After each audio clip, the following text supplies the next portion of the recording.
Family को postmortem पर एतराज़ क्यों, दानिया मैदान में। आमिर लियाकत के केस में बेनज़ीर भुट्टो का जिक्र कैसे आया। आमिर लियाकत की तीसरी बीवी दानिया शाह शौहर की कब्र कुशाई और पोस्टमार्टम के हक में सामने आ गईं। सिंध हाई कोर्ट में दायर दरख्वास्त में मौक़िफ़ इख्तियार किया गया कि आमिर लियाकत की मौत की वजूहात सामने आना बहुत ज़रूरी है। आमिर लियाकत की कब्र कुशाई के बाद पोस्टमार्टम रोकने की अहले खाना की दरख्वास्त पर सिंध हाई कोर्ट में समाअत हुई। आमिर लियाकत की तीसरी बीवी दानिया शाह ने केस में फ़रीक बनने के लिए कराची में वकील की खिदमात हासिल कर लीं।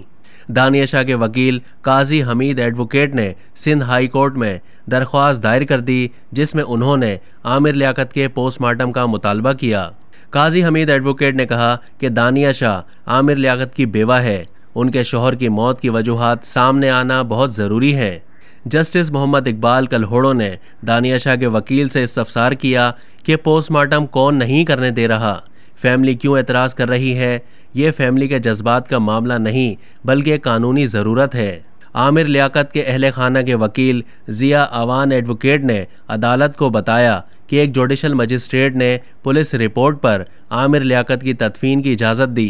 दूसरे मजिस्ट्रेट ने किसी और की दरख्वास्त पर पोस्टमार्टम का हुक्म दे दिया।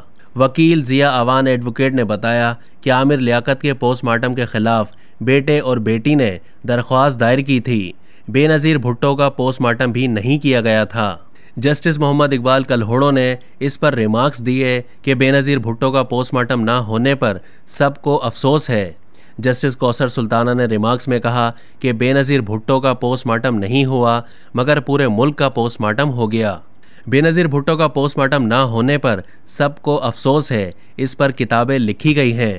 अदालत ने सवाल किया कि सरकारी वकील क्या कहते हैं। सरकारी वकील ने बताया कि पुलिस ने आमिर लियाकत की मौत की असल वजह नहीं लिखी।